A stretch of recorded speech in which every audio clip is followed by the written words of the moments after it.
Hello दोस्तों, नमस्कार। स्वागत है आप सभी दोस्तों का विजय स्टडी पॉइंट पर।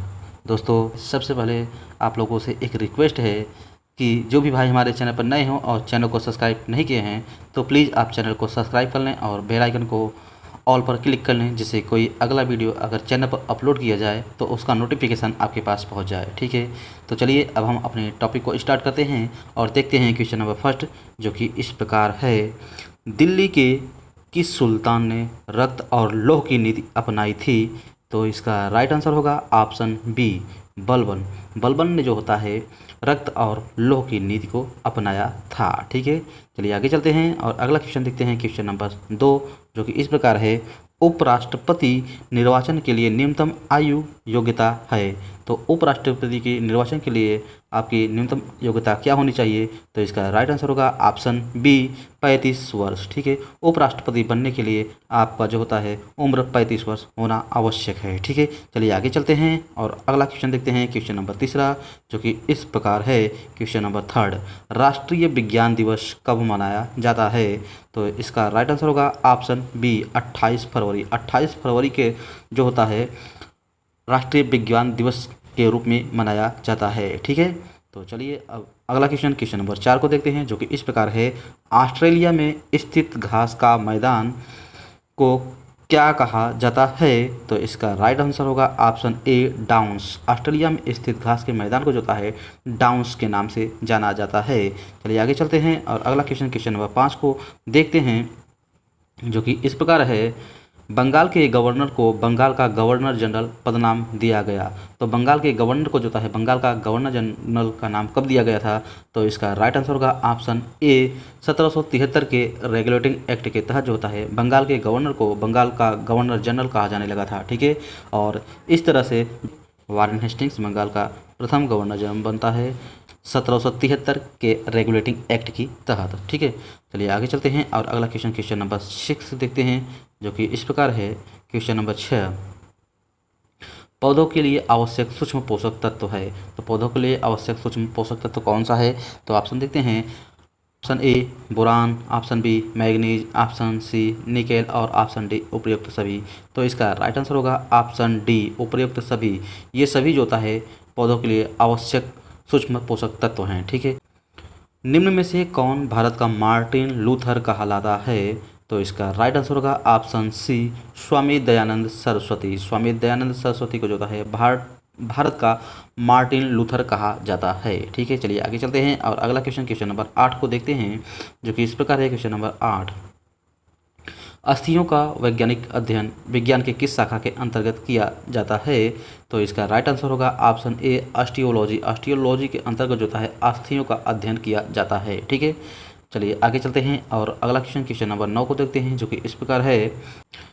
निम्नलिखित कवियों में से किसे अष्टछाप कवियों में नहीं शामिल किया जाता है? तो इसका राइट आंसर होगा ऑप्शन बी, कबीरदास। कबीरदास को जो होता है अष्टछाप के कवियों में शामिल नहीं किया जाता है। ठीक है, चलिए आगे चलते हैं और अगला क्वेश्चन, क्वेश्चन नंबर 10 को देखते हैं, जो कि इस प्रकार है। भारतीय संविधान में कितने प्रकार के मौलिक अधिकारों का वर्णन किया गया है? तो भारतीय संविधान में जो होता है कुल 6 प्रकार के मौलिक अधिकारों का वर्णन किया गया है। ठीक है, अगर मूल रूप से पूछा जाए तो भारतीय संविधान में जो होता है मूल रूप से कुल 7 मौलिक अधिकार दिए गए थे, लेकिन क्या होता है कि 44वां संवैधानिक संशोधन अधिनियम 1978 के तहत जो होता है संपत्ति के अधिकार को भारतीय संविधान के मौलिक अधिकारों में से निकाल दिया जाता है और उसे कानूनी अधिकार के तहत अनुच्छेद 300 ए में रख दिया जाता है।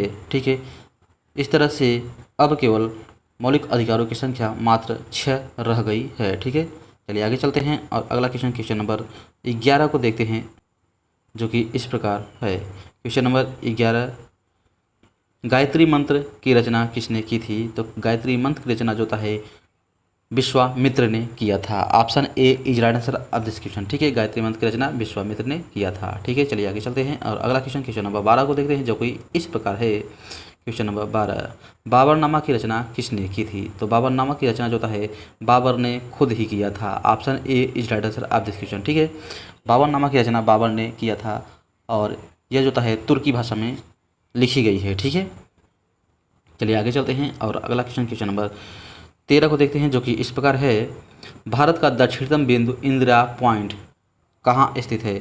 तो सबसे पहले आपको पता होना चाहिए कि भारत का दक्षिणतम बिंदु कौन सा है, तो वह है इंदिरा पॉइंट। ठीक है, इंदिरा पॉइंट भारत का दक्षिणतम बिंदु है। ठीक है, और यह कहाँ स्थित है, तो इसका राइट आंसर होगा great Nicobar. Option B is right answer of this question. ठीक है, भारत का दक्षिणतम बिंदु इंदिरा पॉइंट ग्रेट निकोबार में स्थित है। ठीक है, चलिए आगे चलते हैं और अगला क्वेश्चन, क्वेश्चन नंबर 14 को देखते हैं जो कि इस प्रकार है। क्वेश्चन नंबर 14, वेदांक कितने हैं। तो वेदांगों की संख्या कितनी है, तो इसका राइट आंसर होगा ऑप्शन डी 6 जो है वेदांगों की संख्या है। ठीक है, चलिए आगे चलते हैं और अगला क्वेश्चन, क्वेश्चन नंबर 15 को देखते हैं जो कि इस प्रकार है। क्वेश्चन नंबर 15, भारतीय संविधान के किस भाग में राज्य के नीति निर्देशक तत्वों का उल्लेख किया गया है।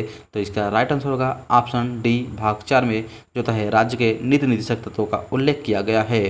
ठीक है, और इनका जो है उल्लेख अनुच्छेद 36 से 51 तक में किया गया है। ठीक है, भाग 4 में अनुच्छेद 36 से 51 तक जो है नीति निर्देशक तत्वों का उल्लेख किया गया है। ठीक है, चलिए आगे चलते हैं और अगला क्वेश्चन, क्वेश्चन नंबर 16 को देखते हैं जो कि इस प्रकार है। क्वेश्चन नंबर 16, निम्न में से कौन सा एक आउटपुट डिवाइस का उदाहरण नहीं है। तो इसका राइट आंसर होगा ऑप्शन डी कीबोर्ड। कीबोर्ड जो है आउटपुट डिवाइस का उदाहरण नहीं है, यह एक इनपुट डिवाइस है। ठीक है, मॉनिटर और प्रिंटर तथा स्पीकर ये सभी जो है आउटपुट डिवाइस हैं, जबकि कीबोर्ड एक इनपुट डिवाइस है। ठीक है, चलिए आगे चलते हैं और अगला क्वेश्चन, क्वेश्चन नंबर 17 को देखते हैं जो कि इस प्रकार है। क्वेश्चन नंबर 17, निम्न में से कौन सी गुफा गुप्तकालीन है। तो इसका राइट आंसर होगा ऑप्शन सी अजंता। अजंता की गुफा जो है गुप्तकालीन है। ठीक है, चलिए आगे चलते हैं और अगला क्वेश्चन, क्वेश्चन नंबर 18 को देखते हैं जो कि इस प्रकार है। क्वेश्चन नंबर 18, निम्नलिखित में कौन विषाणु जनित बीमारी है।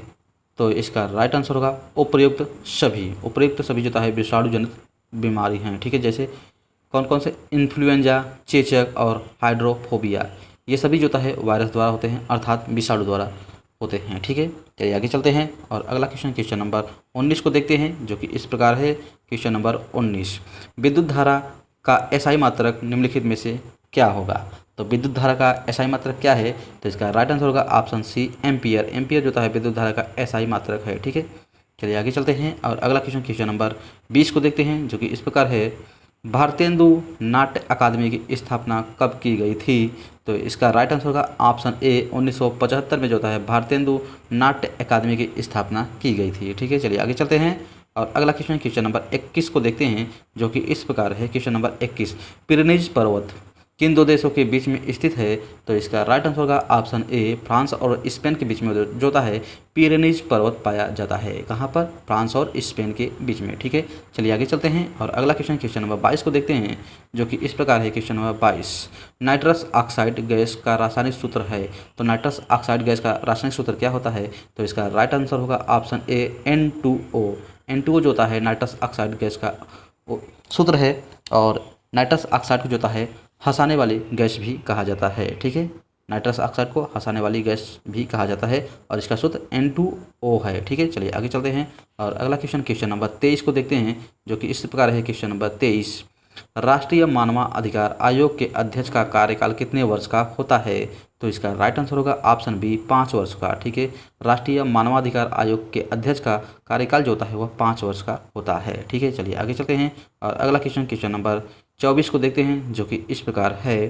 हेलो फरमाइश पुस्तक के लेखक कौन हैं। तो हेलो फरमाइश पुस्तक के लेखक जो है स्नेह सप्रू हैं। ठीक है, option A is right answer of this question.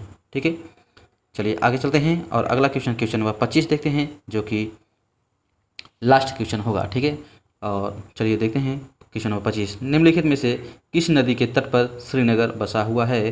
तो इसका राइट आंसर होगा ऑप्शन ए झेलम नदी। झेलम नदी के किनारे जो है श्रीनगर बसा हुआ है। ठीक है, तो आज के लिए बस इतना ही। अगर वीडियो आप लोगों को पसंद आई हो तो प्लीज़ वीडियो को लाइक करना और शेयर करना। अगर आप चैनल पर नए हो और चैनल को सब्सक्राइब नहीं किए हैं तो प्लीज़ आपसे रिक्वेस्ट है आप चैनल को सब्सक्राइब कर लें और बेल आइकन को ऑल पर क्लिक कर लें, जिससे कोई अगला वीडियो अगर चैनल पर अपलोड किया जाता है तो उसकी नोटिफिकेशन आपके पास पहुंच जाएगी। ठीक है, तो वीडियो देखने के लिए आप सभी को बहुत बहुत धन्यवाद।